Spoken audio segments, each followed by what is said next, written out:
오늘 소개해드릴 책은 데일 카네기의 인간관계론.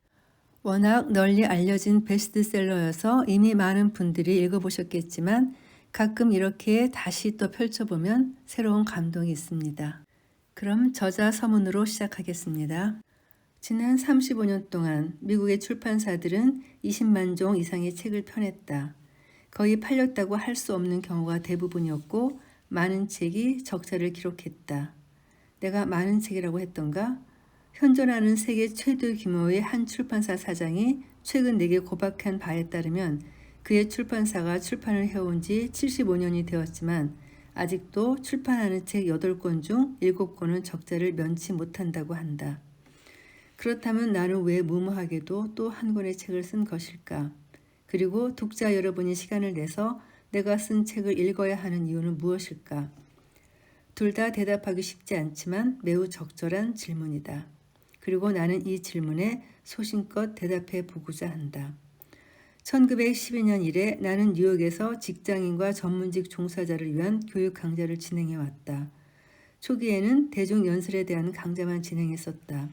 그 강좌의 의도는 사업상의 상담이나 대중연설 같은 상황을 직접 체험케 함으로써 강좌에 참여한 사람들이 연설할 내용을 생각해내고 그 생각을 더 명확하고 효과적으로 그리고 더 침착하게 전달할 수 있도록 훈련하는 것이었다.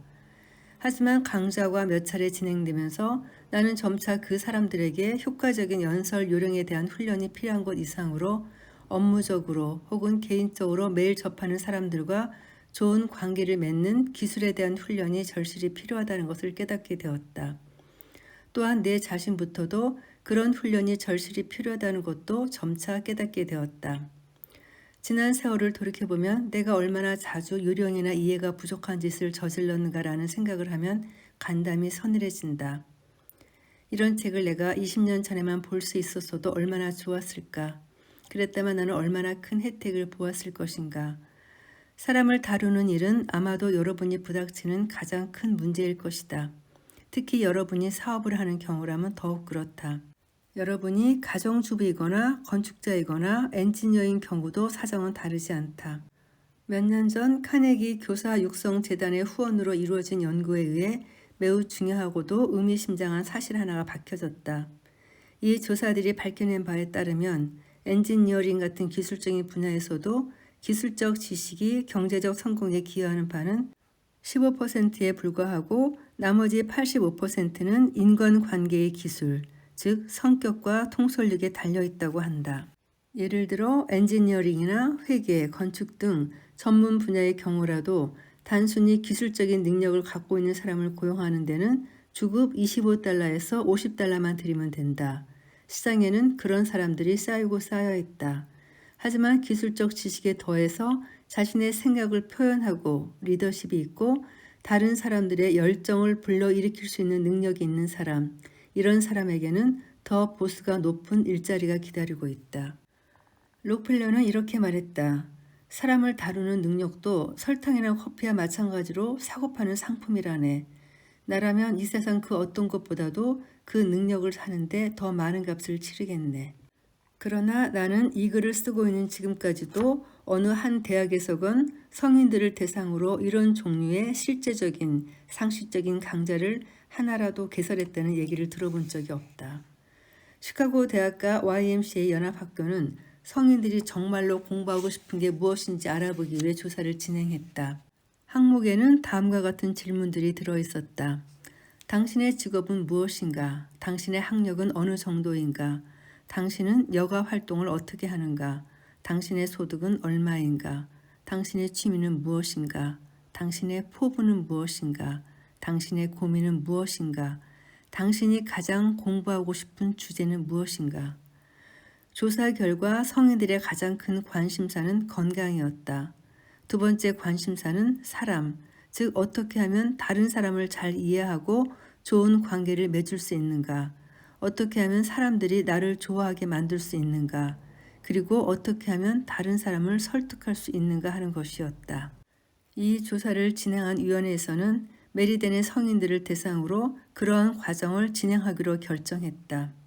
그러나 그 주제에 대해 실제로 사용 가능한 교재를 하나도 찾을 수 없었다. 그런 책이 없었기 때문에 나는 내 강좌에서 사용할 수 있는 책을 쓸 마음을 먹게 되었다. 그리고 그 결과가 이 책이다. 이 책을 쓰기 위해 우리는 고대에서부터 오늘날에 이르기까지 친구를 사귀고 사람들을 설득하기 위해 사용했던 모든 실제적인 아이디어를 찾아내는 일에 시간과 비용을 아낌없이 투자했다. 나는 이러한 자료로부터 짧은 강연을 준비하고는 친구를 사귀고 사람을 설득하는 법이라는 제목을 붙였다.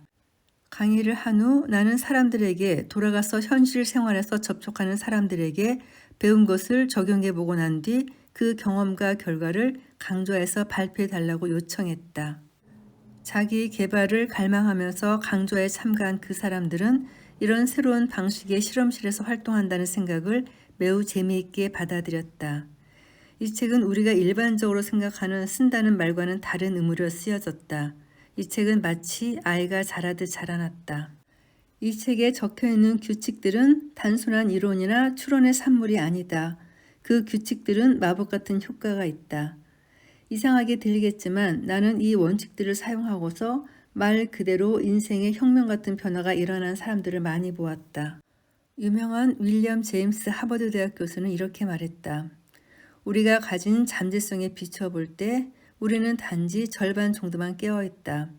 우리는 우리가 가진 육체적, 정신적 자원의 일부만을 사용하고 있을 뿐이다. 이것을 일반화해 얘기해 보자면 개개인의 인간은 그럼으로써 자신의 한계에 한참 못 미치는 삶을 영위하고 있다.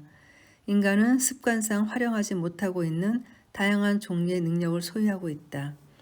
여러분이 습관상 활용하지 못하고 있는 그 능력들, 이 책이 가진 유일한 목적은 여러분이 그 활용되지 않은 채 잠자고 있는 자산을 발견하고 개발함으로써 이익을 얻을 수 있도록 도와주는 것이다. 여러분이 이 책을 3장까지 읽고 나서도 살아가면서 생기는 다양한 상황들에 대처하는 능력에 조금의 진전도 없다면 여러분에 대해서만큼은 이 책이 완전한 실패임을 인정하겠다. 교육의 가장 큰 목표는 지식이 아니라 행동이며 이 책은 바로 행동의 책이기 때문이다. 그럼 본문을 들어가 보겠습니다. 워낙 유명한 책이어서 여기서 실린 에피소드 같은 경우도 다른 책을 통해서 많이 소개되기도 했는데요. 그냥 마음에 와닿는 문장 다시 메모하는 기분으로 요약해 보았습니다. 그럼 먼저 파트 1 사람을 다루는 기본 테크닉에서 발췌해 보겠습니다. 청년 시절 사교술이 업기로 유명했던 벤자민 프랭클린은 훗날 뛰어난 외교적 기교를 배워 사람들을 다루는 데 능수능란했기에 프랑스 주재 미국 대사로 임명되었다. 그의 성공 비결은 무엇이었을까? 그는 이렇게 말했다. 다른 사람의 험담은 절대 하지 않습니다. 다만 누구든지 장점을 찾아내 칭찬하지요. 여기에 대해 영국의 위대한 문호 존슨 박사는 이렇게 말했다. 하나님도 죽기 전까지는 사람을 심판하시지 않는다. 누군가에게 어떤 일을 하게 만드는 방법은 이 세상에 단 하나뿐이다. 혹시 그게 무엇인지 생각해 본 적이 있는가? 그것은 바로 그가 그 일을 하고 싶어 하도록 만드는 것이다. 이 외에 다른 방법은 없음을 명심해야 한다. 사람을 움직이려면 상대방이 원하는 것을 주는 게 유일한 방법이다. 대부분의 사람들이 원하는 욕구에는 다음과 같은 것들이 있다. 하나, 건강과 장수. 둘, 음식. 셋, 수면. 넷, 돈과 돈으로 살 수 있는 것들. 다섯, 내세의 삶. 여섯, 성적 충족. 일곱, 자녀들의 행복. 여덟, 인정받고 있다는 느낌. 내가 아는 한 역사상 100만 달러의 연봉을 받은 사람은 단 2명뿐이다. 참고로 이 책은 거의 100년 전에 쓰여졌습니다. 월터 크라이슬러와 찰스 슈어브가 그들인데 앤드류 카네기가 찰스 슈어브에게 연봉 100만 달러를 지급한 이유는 무엇일까? 슈어브는 그렇게 높은 연봉을 받는 이유는 다름 아닌 자신이 사람을 다루는 능력을 갖고 있기 때문이라고 말했다. 그는 이렇게 말했다. 제가 소유한 최고의 자산은 사람들로부터 열정을 불러일으키는 능력이라고 여기고 있습니다. 그리고 사람들이 최대의 능력을 발휘할 수 있도록 하는 방법은 칭찬과 격려입니다. 사실 앤드류 카네기의 놀라운 성공 비결도 바로 여기에 있었다. 그가 직접 작성한 묘비명은 이렇게 되어 있다. 자기보다 현명한 사람들을 주변에 모이게 하는 법을 터득한 자, 이곳에 잠들다. 진심으로 칭찬하는 것은 존 록펠러가 사람들을 다루는 데 성공한 비결이기도 했다. 플로렌즈 지그펠트는 브로드웨이에서 명멸했던 수많은 제작자들 중 가장 유명한 사람에 속했다. 그의 명성은 주로 평범한 소녀를 스타로 만드는 뛰어난 능력에 기인했다. 칭찬과 자신감의 가치를 알고 있던 그는 몇 마디 말과 약간의 배려의 힘만 가지고도 여자들이 스스로 아름답다고 느끼도록 만들었다. 그러나 아첨은 길게 보면 득보다 실이 많다. 아첨은 가짜이기 때문에 마치 위조 지폐를 사용했을 때와 마찬가지로 다른 사람에게 건넸을 경우 언젠가는 문제가 생기고 만다. 그렇다면 칭찬과 아첨의 차이는 어디에 있을까? 칭찬에는 진심이 담겨 있지만 아첨에는 진심이 담겨 있지 않다. 칭찬은 이기적이지 않지만 아첨은 이기적이다.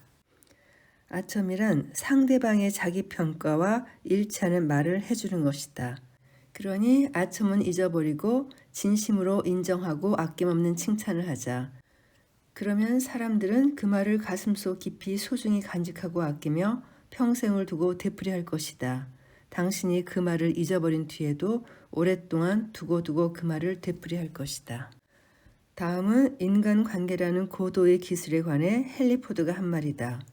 성공을 위한 비결이 하나 있다면 그것은 상대방의 관점에서 이해하고 내 관점뿐 아니라 상대방의 관점에서 사물을 보는 능력이다. 그렇기에 다른 사람의 사고방식을 이해하고 그 사람의 입장에서 사물을 볼 줄 아는 사람은 미래를 걱정할 필요가 전혀 없다. 그러니 우선 상대방의 가슴속에 강한 욕구를 불러일으키라. 이렇게 할 수 있는 사람은 세상을 얻을 것이고 그렇지 않은 사람은 외로운 길을 갈 수밖에 없다. 두 번째 파트는 사람의 호감을 얻는 6가지 방법입니다.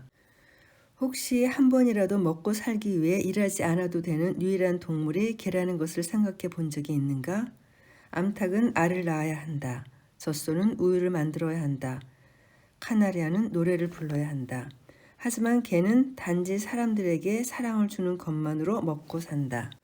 저명한 심리학자 알프레드 아들러는 타인에게 관심을 갖지 않는 사람들이 인생에서 가장 큰 고난을 당하며 타인에게 가장 큰 상처를 입힌다.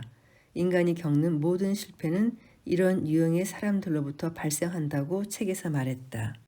당신이 새로운 진리를 발견한 게 아니다. 아주 오래전에 예수가 태어나기 100여 년 전에 로마의 유명한 시인 푸블리우스 시루스는 이렇게 말했다. 우리는 우리에게 관심을 갖는 사람들에게 관심을 갖는다. 행동은 말보다 더 많은 것을 전한다. 그 중에서도 미소는 다음과 같은 뜻을 전달한다. 당신을 좋아한다. 당신은 나를 행복하게 만든다. 당신을 만나게 되어 기쁘다.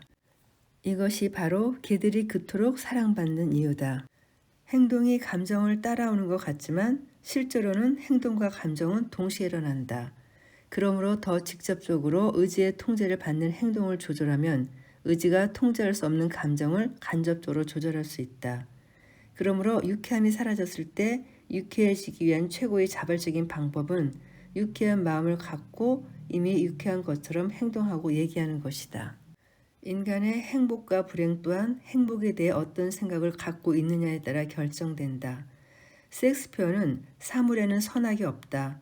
다만 우리들의 생각 여하에 따라 선과 악으로 구분될 뿐이다라고 일갈했다. 다음에 소개하는 에피소드는 그 유명한 카네기의 토끼 에피소드입니다. 그가 스코틀랜드에 살던 어린 시절 하루는 토끼를 한 마리 잡았는데 새끼를 베고 있는 토끼였다. 그리고 그 다음 순간 그에게는 한 무리의 아기 토끼가 생겼다. 문제는 먹을 게 없다는 거였다. 하지만 그는 멋진 생각을 해냈다. 그는 동네 친구들에게 앞으로 토끼풀이나 민들레를 뜯어다 토끼를 먹이면 토끼에게 그 아이 이름을 붙이겠다고 말했다. 그 계획은 어김없이 들어맞았다. 그는 사람을 부를 줄 알았다. 그것이 바로 그를 부자로 만들어 주었다. 10살 무렵부터 그는 사람들이 이름을 놀라울 정도로 중요하게 여긴다는 사실을 깨닫고 사람들의 협력을 얻는데 이를 활용하였다. 그러므로 사람들의 호감을 사고 싶다면 상대방에게는 자신의 이름이 사람의 입에서 나오는 가장 달콤하면서도 가장 중요한 말임을 기억하라. 거의 아무 말도 하지 않은 내가 재미있게 대화를 잘하는 사람? 하지만 나는 이것 하나는 했다. 즉 열심히 듣고 있었다. 내가 경청을 한 것은 진정으로 관심이 있었기 때문이다. 그리고 그는 내가 그러하다는 것을 느꼈다. 그러니 자연히 그는 기분이 좋았다. 이런 방식으로 경청하는 것은 우리가 다른 사람에게 줄 수 있는 최고의 찬사라 할 수 있다. 잭 우드포드는 사랑의 이방인이라는 책에서 이렇게 썼다. 상대방의 얘기를 열중해서 들어주는 것은 거의 모든 사람이 좋아할 수밖에 없는 은근한 아부다. 그러므로 대화를 잘하는 사람이 되고 싶은 생각이 있다면 주의 깊게 들어야 한다. 찰스 노덤리 여사의 말대로 관심을 끌려면 먼저 관심을 가져야 한다. 어떤 상대라도 그에 맞춰 대화를 잘 할 수 있었던 루즈벨트는 상대의 마음을 여는 열쇠는 상대가 가장 소중하게 여기는 것에 대해 얘기하는 것이라는 사실을 잘 알고 있었다. 그러므로 사람들의 호감을 사고 싶다면 상대의 관심사에 대해 얘기하라. 진심으로 인정해주고 아낌없이 칭찬을 해주고 난 후의 그 느낌을 저자는 이렇게 표현했습니다. 내가 몇 마디 던진 게 그의 어깨를 으쓱하게 만들었다.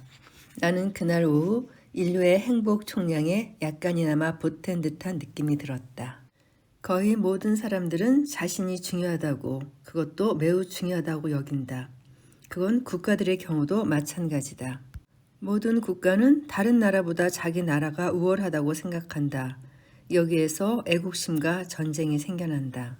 영원히 변치 않을 진실은 모든 사람은 자신에게 남보다 나은 부분이 있다고 생각한다는 점이다.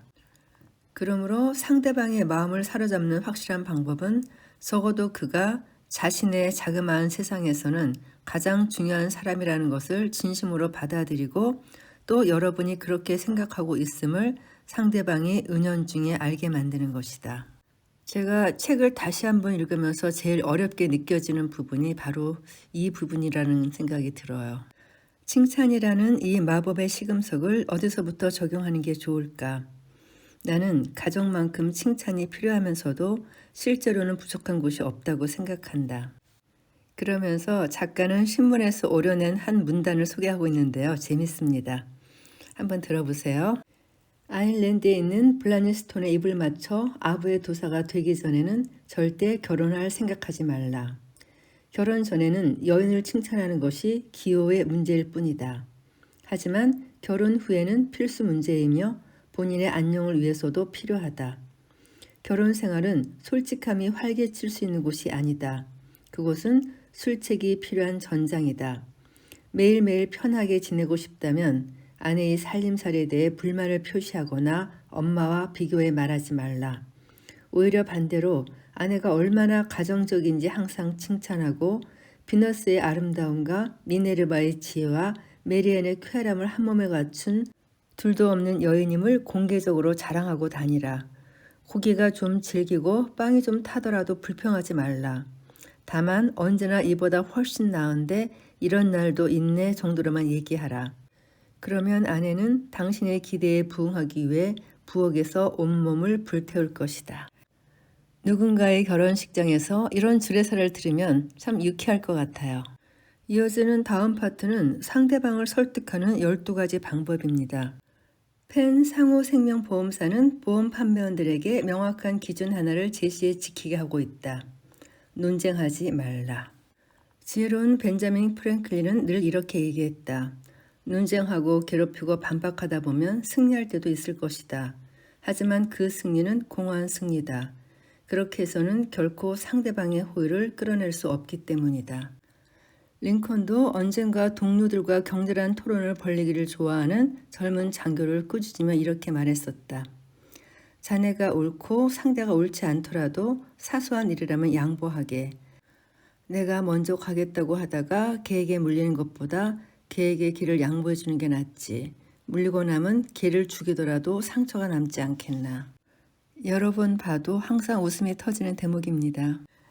절대로 당신에게 이러저러하다는 것을 증명해 보이겠다는 얘기로 시작하지 말라. 이건 도전이다.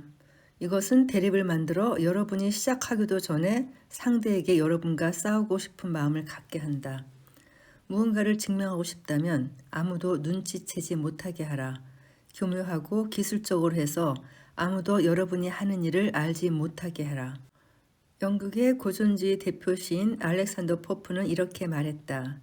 가르치지 않는 듯이 가르치라. 상대가 이미 아는 것처럼 알려주라. 또한 체스터필드 경은 아들에게 이렇게 훈계했다. 할 수 있다면 다른 사람보다 현명한 사람이 되어라.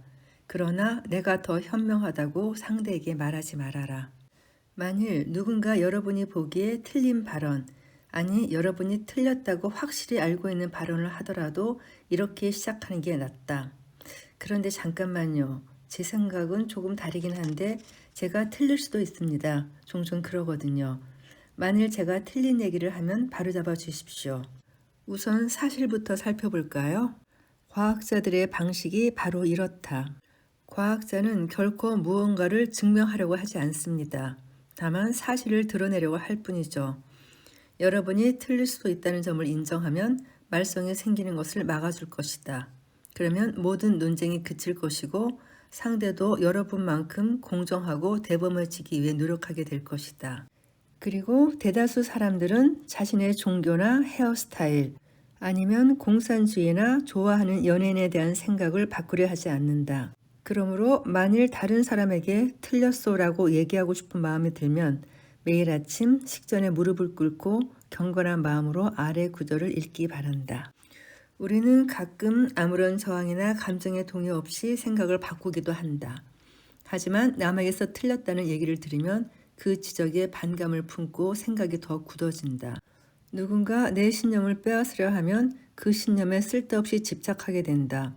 우리가 소중히 여기는 것은 분명 사고 그 자체가 아니라 위기에 처한 우리의 자존심이다. 중략하고 이어가겠습니다. 우리는 습관적으로 옳다고 믿었던 것을 계속 믿고 싶어 한다. 그래서 믿는 것에 의문을 던지면 분개하면서 예전의 믿음을 유지하기 위해 온갖 이유를 갖다 붙인다. 이런 결과 이른바 논증이라고 하는 것은 우리가 이미 믿고 있는 대로 계속 믿기 위한 논리를 찾는 과정일 뿐이라 할 수 있다. 그러나 저한테는 다음 표현이 훨씬 더 와닿네요. 틀렸을 때 자신에게는 틀렸다고 인정할 수 있다. 남이 지적하더라도 교묘히 은근하게 지적을 하면 다른 사람에게도 잘못을 인정할 수 있고 또 때로는 자신의 솔직함과 대범함에 뿌듯한 느낌을 갖기도 한다. 하지만 누군가가 도저히 삼킬 수 없는 딱딱한 사실 덩어리를 입에 들이밀고 삼키려고 한다면 그 느낌 알죠. 다음은 벤자민 프랭클린이 여전히 실수를 거듭하던 젊은 시절 얘기다. 하루는 친구로 지내는 나이든 퀘이커 교도 한 분이 그를 부르더니 그의 아픈 곳을 콕 찌르는 진실 몇 가지를 지적하며 이렇게 말했다. 벤, 자네 정말 구제불능이야. 자네 의견은 자네랑 생각이 다른 사람들에게 상처를 주고 있네. 그 상처가 너무 커서 이젠 아무도 자네 의견을 듣고 싶어 하질 않아. 자네 친구들도 자네가 안 보여야 더 마음이 편하다고 할 정도야. 자네는 아는 게 너무너무 많아 아무도 자네에게 입도 뻥끗 못하고 있지. 사실 말해보려 애를 써도 마음만 불편해지고 힘만 들게 돼. 이제 다들 포기했다네. 자네가 유식하다고 하지만 알면 얼마나 알겠나. 이런 상태로는 자네가 앞으로 지금 알고 있는 것보다 더 많이 알게 될 것 같지는 않네. 이 엄청난 돌직구 앞에서 그는 즉시 180도 방향 전환을 했다. 나는 다른 사람의 감정에 정면으로 반박하는 것과 내 감정을 적극적으로 주장하는 것을 삼가기로 마음먹었다.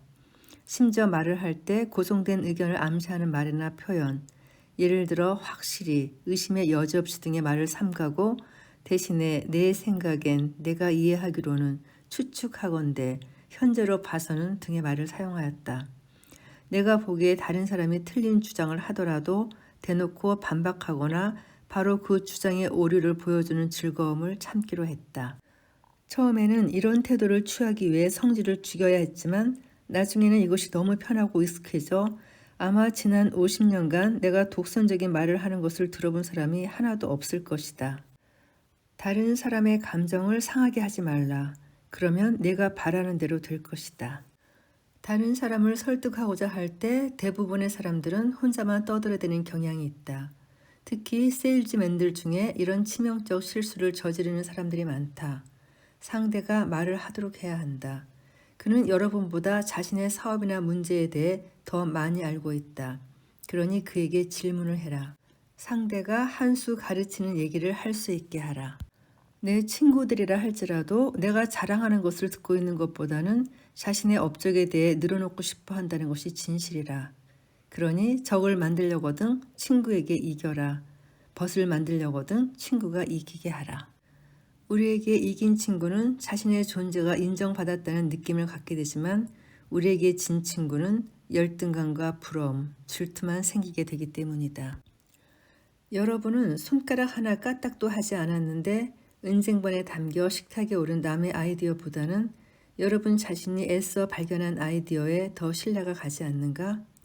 만일 그렇다면 여러분의 의견을 다른 사람 목구멍으로 억지로 밀어 넣으려는 것은 잘못된 판단 아닐까? 약간의 힌트만 제시하고 상대가 스스로 결론에 도달하도록 하는 것이 훨씬 현명한 행동 아닐까? 그러므로 상대를 설득하고 싶다면 상대가 스스로 생각해냈다고 느끼게 하라. 상대가 완전히 틀리는 경우도 있을 수 있다. 하지만 상대는 자신이 틀렸다고 생각하지 않는다는 점을 명심해야 한다.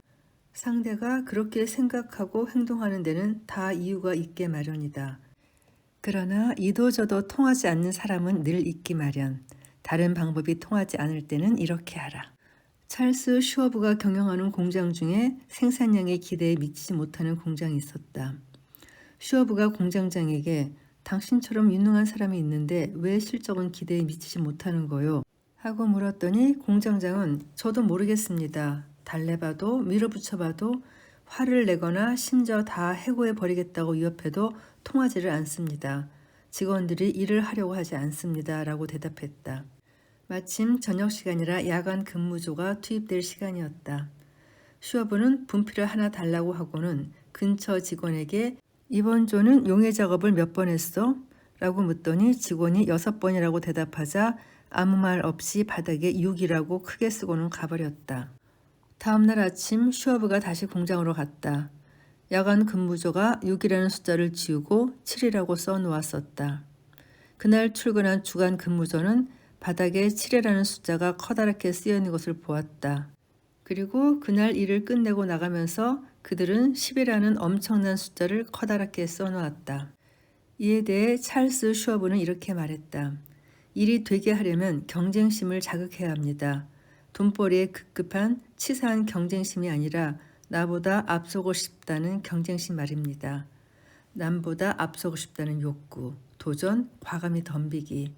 이런 것이야말로 용감한 사람들에게 호소할 수 있는 절대적인 방법이다. 요즘 한참 보도되고 있는 뉴스 중에 의대 정원 늘리기에 대항하는 의사들의 파업이 있습니다. 압수수색에 출국 금지까지 해도 이들에게는 통하지 않는 것 같습니다. 밥그릇을 뺏길 수 있다는 치사한 경쟁심보다 생명을 다루는 의사로서의 고귀한 자부심을 자극하는 지혜로운 카네기식 방안이 있었으면 좋겠습니다.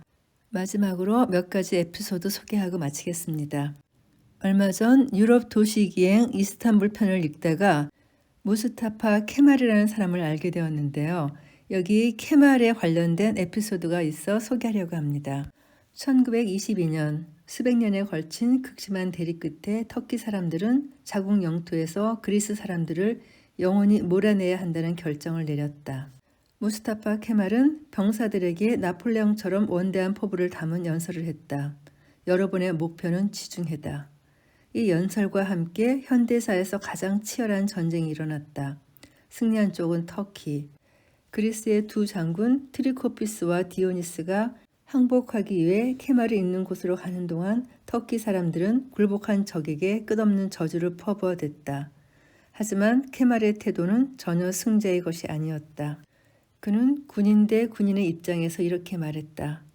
전쟁이란 게임과 같아서 뛰어난 사람이 지는 경우도 가끔 있습니다. 우리나라 인기 예능 프로에 세상에 나쁜 개는 없다라는 프로가 있는데요. 이 책에 소개된 작은 단락의 제목이 개에게도 착한 개라고 해주어라입니다. 내 친구 어니스트 켄트 부인은 뉴욕 스카이데일에서 살고 있었다. 그녀는 어느 날 한여를 고용해서 다음 월요일부터 출근하라고 말했다. 그 사이 그녀는 하녀가 전에 일하던 집에 전화를 걸어 그녀에 대해 물어보았다. 그런데 무척 문제가 많았다. 하녀가 일을 하러 오자 그녀는 이렇게 말했다. 넬리, 전에 내가 일하던 집에 전화를 해보았단다. 그 집 안주인은 내가 정직하고 믿을만하며 요리도 잘하고 아이들도 잘 돌본다고 하더구나. 하지만 내가 지저분하고 집을 잘 정리하지 않는다는 말도 했단다. 하지만 나는 그 사람이 거짓말을 했다고 생각한다. 너는 복장이 단정해. 그건 누가 봐도 알 수 있지. 내가 옷 입는 거와 마찬가지로 집도 깨끗하게 정돈할 것이라고 믿어 의심치 않는다. 너랑 나는 좋은 관계가 될 것 같구나. 그래서 실제로 그렇게 됐다.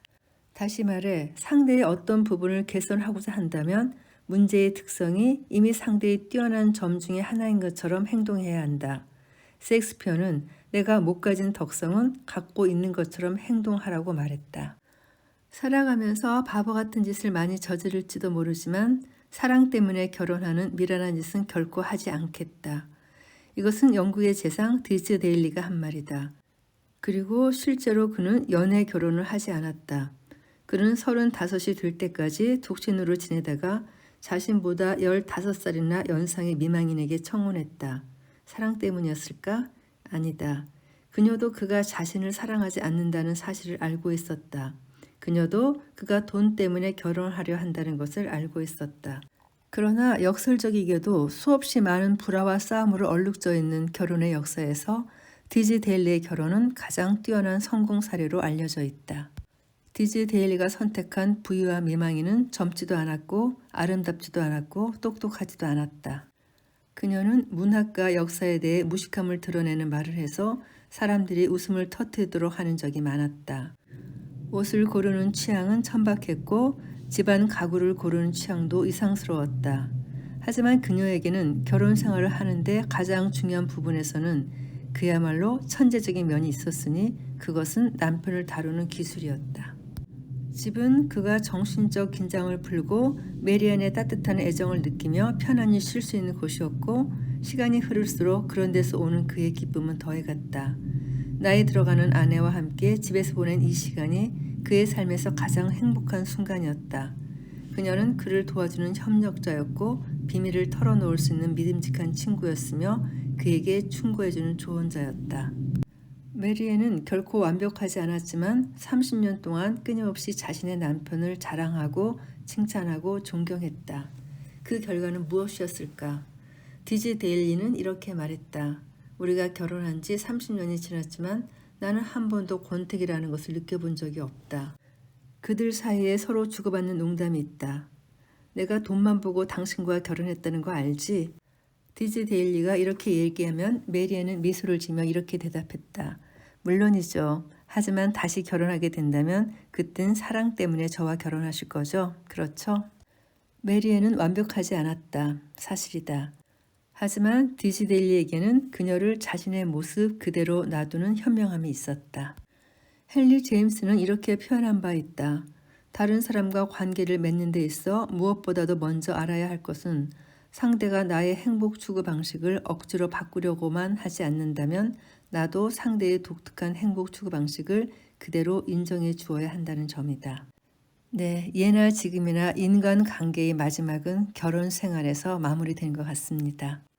결혼이란 결국 사소한 사건들의 연속이다. 이런 사실을 무시하는 부부는 행복해지기 어렵다. 여류 시인 에드나 세인트 빈센트 밀레이는 언젠가 이런 사실을 다음과 같은 함축적이고도 짧은 운율로 표현했다. 내 하루하루가 고통스러운 건 사랑이 가고 있기 때문이 아니라 사랑이 사소한 일로 가버렸기 때문이다. 그럼 오랜만에 다시 읽은 책 데일 카네기의 인간관계론 녹음 여기서 마치겠습니다. 감사합니다.